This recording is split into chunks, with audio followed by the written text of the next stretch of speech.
What's up, everybody? I think I'm frozen in Facebook Live time. It always says it's starting. I click a button. There I am. All right, so we're live. Um, Good to see all you guys. By the way, I know the world is crazy. I mean, there's lockdowns and mandates and people living in perpetual fear about all this madness. But what I love about you guys is you guys just put your head down, focus on what you can control. You help worthwhile businesses grow. And deep down, we really care about our people and our clients. So I really love that. So let's get into our weekly Q&A. Ladies and gentlemen, boys and girls, children of all ages. What's up, Preston? Frankie Fenton proudly brings you our weekly Q&A. Preston, by the way, I'm going to connect you with my dude after this call I mentioned because I think you guys could be a really good fit together, and I think it's easy, low-hanging fruit for you. So if you want it, take it. If you don't, it's cool too. You won't hurt my feelings. You know I got mad love for you no matter what.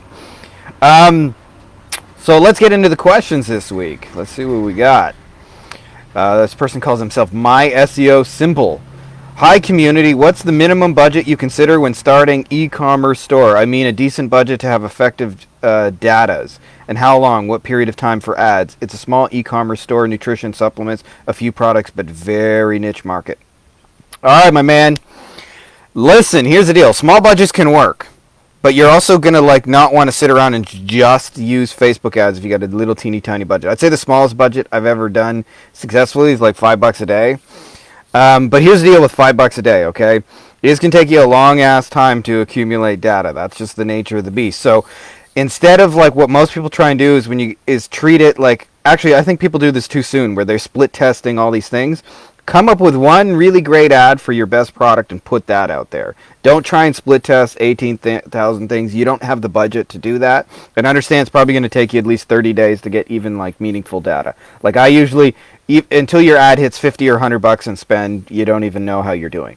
So that's the deal with it. But you can do that. And the other thing is, remember that the biggest reason why most people don't have an ad budget is not because their products aren't selling, is because their back end is really, really weak.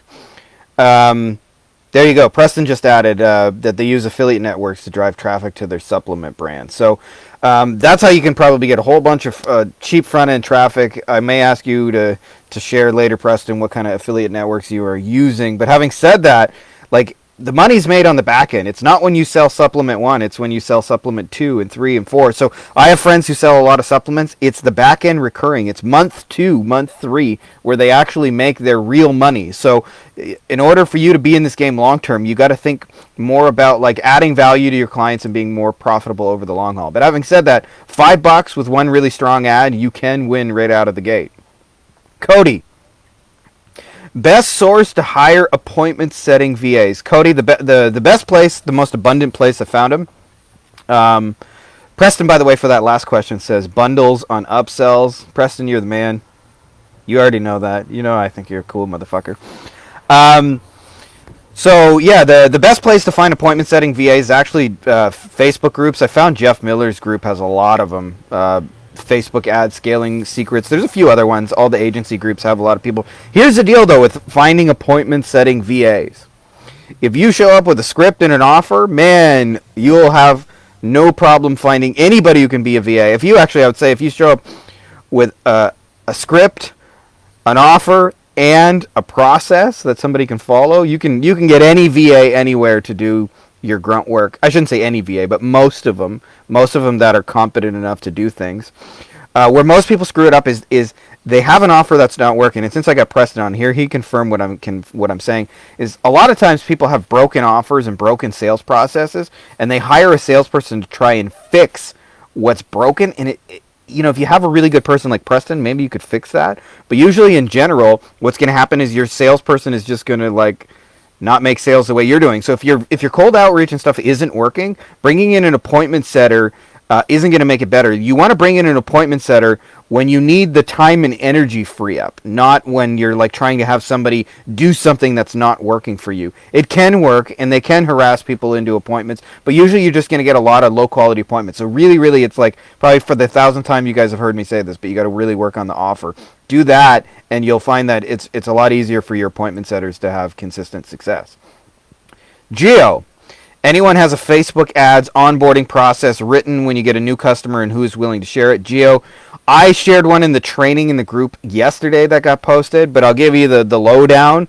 So here's the deal with onboarding people with Facebook ads, or really anyone. When you're onboarding, what most people don't understand is what are the actual goals of onboarding. So first you got to understand what happens from the client's end. There's two main things that happen with the client, by the way, is one of those things is a real common mental emotional thing called buyer's remorse. And the second is people tend to leave because they feel like their business is unappreciated. So the way most people handle onboarding is obviously there's two goals with onboarding, and most people understand the first one, which is you got to get the customer's info. So in the case of Facebook ads, you got to get into their business manager and their page. You got to get access basically to all those kind of things. But what most people miss is the second one, which is you want to make them feel like they just made a good decision. And not enough people do that one. A lot of people do the first one where they'll get the info. But if you just get the info, I compare it to like when you get pulled over and somebody says license and registration. It just feels like pulling teeth. So you don't want to do that kind of license and registration. You want to do welcome aboard. So our sequence has really badass welcome email. That like it's welcome. It's not like give me your info. We also have a welcome page. We have a welcome letter we send in the mail. We send them an edible arrangement, and I'm forgetting something else, but there were 5 things, and I put them in that training. But you want to make people feel like they just made a really good decision, because this is an experience they've had over and over, is where a salesperson or a marketing person seduced them into buying their service and then got zero delivery on the other hand. And Preston can confirm this. I've screwed this up more times than I can count, so I'm not like speaking from a glass house. I actually remember once we signed a guy, and I forgot we signed him, and a month later he was like, where the hell's my damn service? This Frankie Finn's a scammer. And I literally just forgot we had him. So shit like that happens. So when you're onboarding, those are the two things. It's like get the info, but also make them feel welcome. Marouche, who all tried Facebook paid ads, but it didn't work for them. What do you think were the major underlying reasons? Marouche, the major underlying reasons for ads not working are always the same.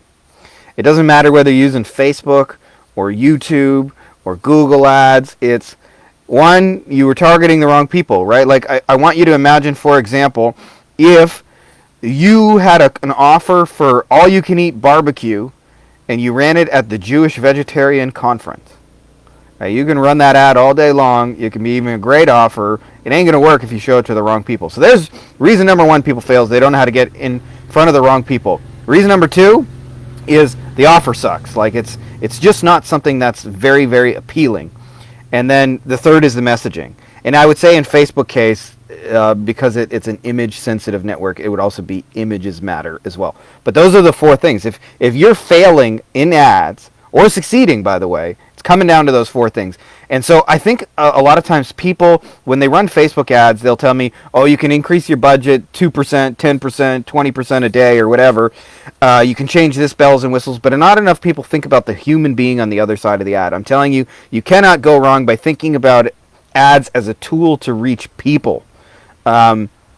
Bingo! Preston's on the ball today. Dude, you never listen to me. You're always so busy, and now I got you as an audience. This is fucking cool. He says you need the right audience, the right message to them, and the right offer equals sales. Exactly. So if you're missing with Facebook ads or Google ads or YouTube, it's always the same thing. Wrong people, wrong offer, wrong message, and then in the case of Facebook, your imagery is off the mark. Bizwadget. I hope I'm saying your name correctly. Hey Frankie, I couldn't able to get consistent appointments, but I charge pay per booked appointment, so my closing rate is good, but not getting appointments. What do you follow to book appointment consistently? Well, firstly, Bizwadget, we don't do appointments anymore, but for those of you guys who do, there's only 2 success factors in booking appointments, okay? And a lot of beginners don't understand how simple this can be. I'm not saying you're a beginner, but a lot of beginners do a lot of things to try and get clients that are a waste of time. They update their website, they change the logo, they blog, they put out content that no one's going to see. There's two things that you got to do. One, you got to get in front of the right people in your target market. And two, you got to make them an offer. And there's only two ways you can do that, by the way. You can do that organically, or you can do that with paid ads. So if you got the budget, do the paid ads. If you don't, do that organically. Either way, I actually like to test it first organically, even when we got an unlimited budget. But here's the deal. If you're not getting booked appointments, you're either not getting in front of the right people, and so you're doing a lot of things. So I like to go to groups where my people are and actually directly get in front of them, answer their questions, things like that. And like put my offer like really, really in front of like real people. So like when I'm trying to reach lawyers, I go to groups where lawyers are and I talk to lawyers, and you got to have real conversations with those people. The other thing is, if you're sending a bunch of mass untargeted messages, I see a lot of people having like lack of success by just sending generic, do you want my thing, basically. You got to really think about crafting one great message to one real human being before you scale it up. I find way too many people are sending 1,000 messages before they've sent one good one. You want to send messages like in the small numbers and prove that you can get responses. And it also helps, by the way, if you're reaching people multi-channel, because if they see you on LinkedIn and in their email and they get a message from you on Facebook. But that's it. Getting appointments is those two things. Is get in front of the right people, make them an offer about your booked appointment thing, and make it meaningful. Johnny, I'm attempting to make my first two hires. One to alleviate some client load in Google Ads work, and another for social ads. What are some good tips when hiring someone? I'm planning on using Upwork. I'm trying to avoid a bad hire as best I can. Way back when, it took me almost 3 years of trial and error to find my current web developer. Also, if you charge X for a client, X dollars for a client monthly, what percentage is a good number to be at for labor costs? Provide that service. After 10 years of trying to do it myself, I'm ready to let go. Johnny, congratulations on letting go. I'll tell you, it's a big decision. It's hard for us that are like type A control people. Usually you're really smart, and if you're hiring somebody, often, I'm not saying this is always the case, but often they're going to be less capable than you, and that doesn't mean they're not intelligent or they're not good people, but you just really know your shit, especially if you've been doing it 10 years. So here's the deal with hiring people, okay? Firstly, I'll tell you, before you hire somebody, one of the best things you can do is get your decision making, your processes, because you have a process you follow to run your Facebook ads that's here. If you can get that on paper or in a video or documented somehow, you will make the hiring structure so much easier, because you can bring somebody in and explain to them your particular way of running ads successfully. And does that mean they will be 100% as good as you? No, probably not. But you can live with 80%, 60%. And I'll tell you why this is so important. Because almost always when you're at the stage you're at, it's easier to do everything yourself, because you don't have to explain it. You know it's going to be done right the first time. But you will go much further in an agency if you do it together with a team of people. And if you want your agency to go farther, not just faster in the short term, then you need to have a team of people. And what will really help you is having processes, so when somebody walks in the door, they know exactly what they're supposed to be doing. Now, having said that, the way most people hire is really fucking broken. And it doesn't really matter whether you do it on Upwork or a Facebook group. How most people hire, by the way, is they do what everybody else does, and that's how you get B and C level people, which is B and C level people are actually the worst in a lot of ways, because if you have like a really bad employee, it's easy to notice it and you just fire them. If you have a really great employee, an A-level player, it's easy to keep them because they're an A-level player, and you're like, man, I'm so lucky to have an A-level player. But B and C-level people are the hardest, because they do just good enough job that, you don't want to fire them, but they kind of help you, but they kind of make your life harder, and it's somewhere in the middle, and the results are really inconsistent, but sometimes they help you, and sometimes they don't. So those are actually the worst people you want to avoid. And so what most people do is they just run a job interview, and they interview some candidates, and whoever they feel good about, they give a job to, and then they find out 6 months later that that person was no good. So what I've learned is called the first date strategy, and there used to be maybe there still is, I don't know. I don't really watch TV, but there's a shitty TV show called The Bachelor and The Bachelorette. And the premise of the show is they have like one guy who has 20 girls, and each is like they vote one off the island kind of thing. Each week there's a new girl gets voted off, and eventually he whittles it down to one great employee. The Bachelor is a great recipe for hiring people, which is, think of giving them one little teeny tiny trial assignment, very, very like close to what they're actually going to do, and test them. And I usually pay them like, $5, $10, $20, $50, $100, depending on the type of work they're doing. And pay somebody to do a trial assignment, because you will learn more about an audition together. I learned this from a smart marketer named Perry Marshall, and he says, if you're trying out for a band, they don't say, give me your resume and tell me about the last 5 bands you work with.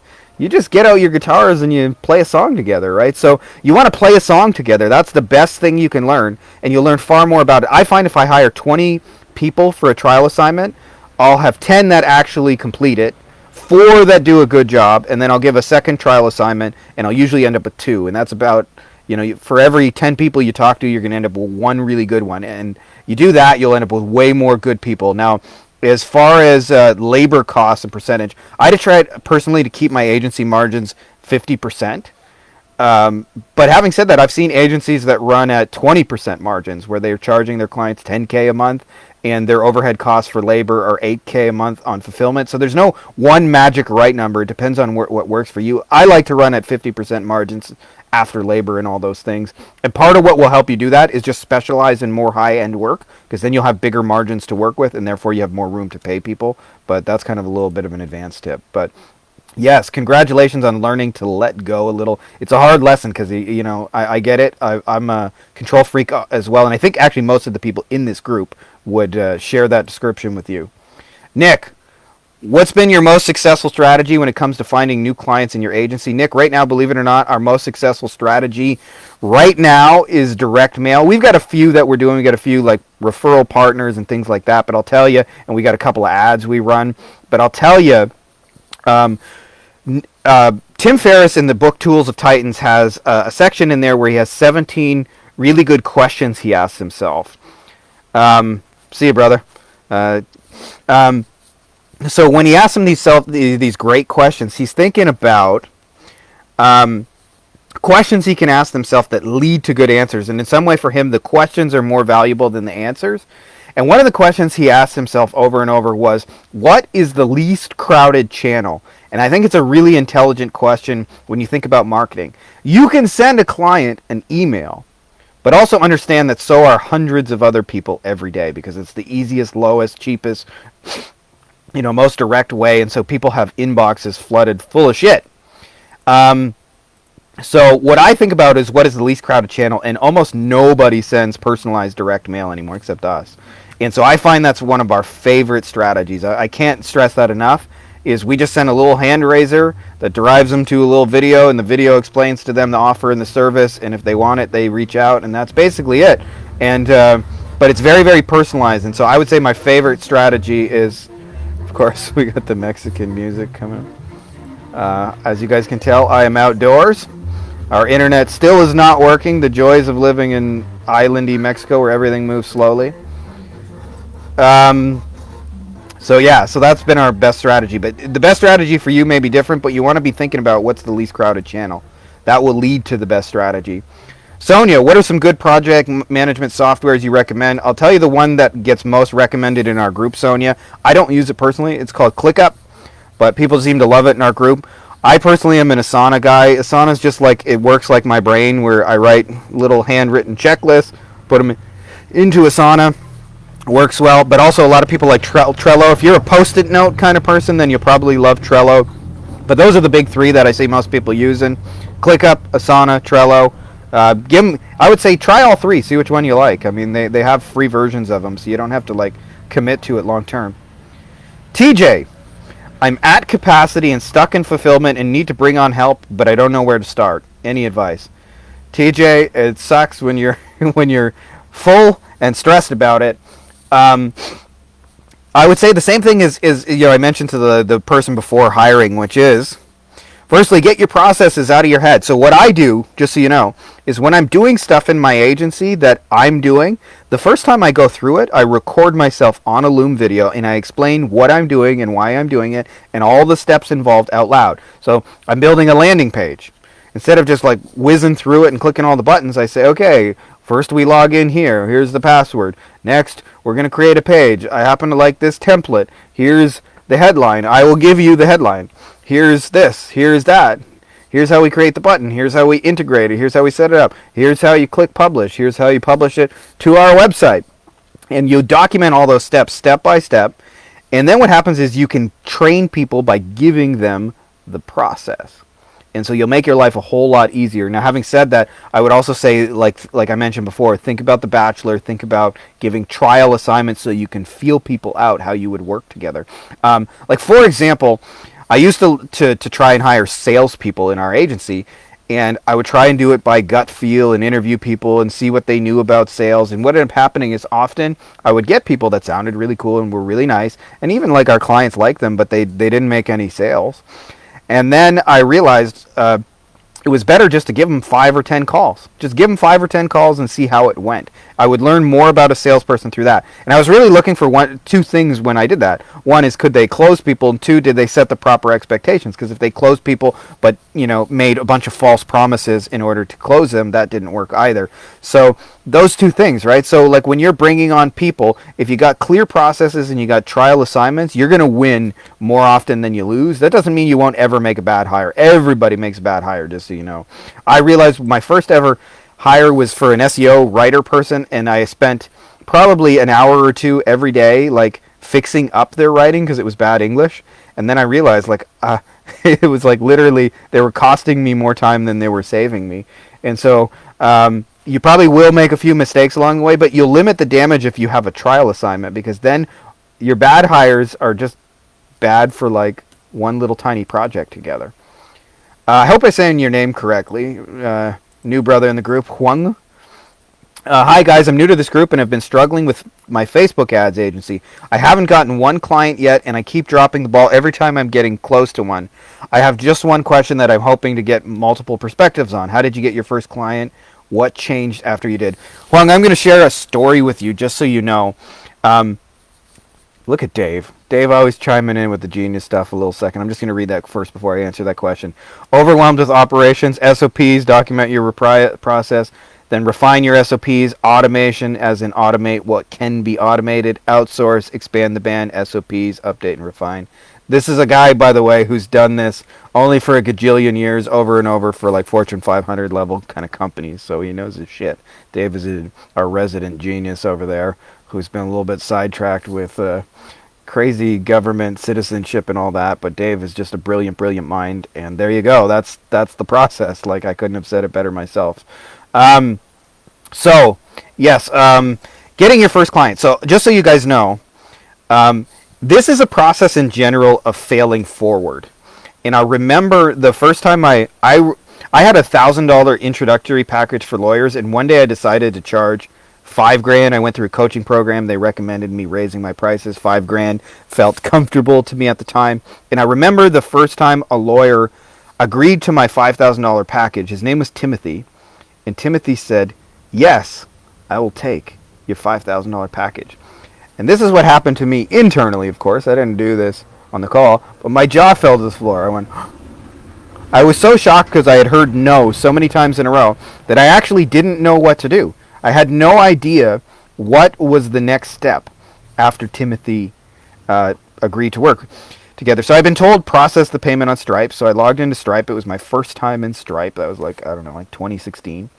And I went into Stripe and I said, okay, give me your credit card. And I put it in and all the data. And Stripe gave me some kind of error. And I don't remember what the error said, but it wasn't clear what to fix.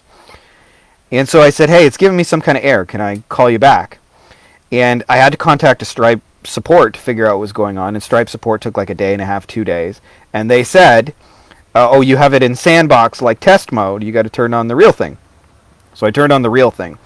And I lost Timothy as a client in that deal, just so you know. So I want you to know, I actually had a client say, yes, I'll pay you, and I still screwed it up. So that like really does happen. But here's the thing is, you fail forward, you better believe the next time I knew what to do. So in your case, there's a couple of things that can be happen. One of those is you can be like just emotionally self-sabotaging yourself. And what I mean by that, when I was a kid, like I remember my mom, she used to do a lot of little favors for our neighbors and stuff, and then they would pay her like I remember there was a handicapped guy and she would mow his lawn, and it was really cool of her. Sometimes she would have my brother or me mow his lawn, and the guy would try and give us $20, and she would like refuse. Anytime somebody tried to give my mom, she refused money. It was just she always felt like it was taking from somebody else, and she just wouldn't accept it. And so for me, like as soon as like the money part of the conversation, I had all this programming that was like, no, please do not pay me for this thing. I'm just doing it out of charity to be a nice person. Um, and so there can be an element of that. There also can be an element of just like your sales calls are all wiggity whack. And so I'll tell you the biggest reason people screw up on sales calls is they don't get emotionally deep enough into the problem the client is trying to solve. Like you can talk about it at a surface level, like, yeah, I want more clients, but if they don't feel it emotionally, and so you got to stop and usually slow down a little bit in the sales call and get them to size up a little bit of the consequences. So somebody says, I need more clients, then your tendency might be on a sales call to immediately try and solve that problem and say, well, Mr. So-and-so, we have the solution, but you actually want to do, hey, Praveet, we want to do the opposite. We want to say things like, why? What's happening for you? Like, what problems is that creating that you don't have enough clients right now? And things like that. And by the way, this happens at all levels. So like a beginner might be just trying to get the first client. Somebody who has like a studio, a gym owner who has 10 locations, he might need more clients to fill up his classes and keep his personal trainers busy. There may be different reasons that they have those, but you got to like dig deep into that. And if they don't feel emotionally their problem, they're not going to want to solve it. And then the last thing is when you get to the offer at the end, if it's hard to say yes to, you're just going to fight them.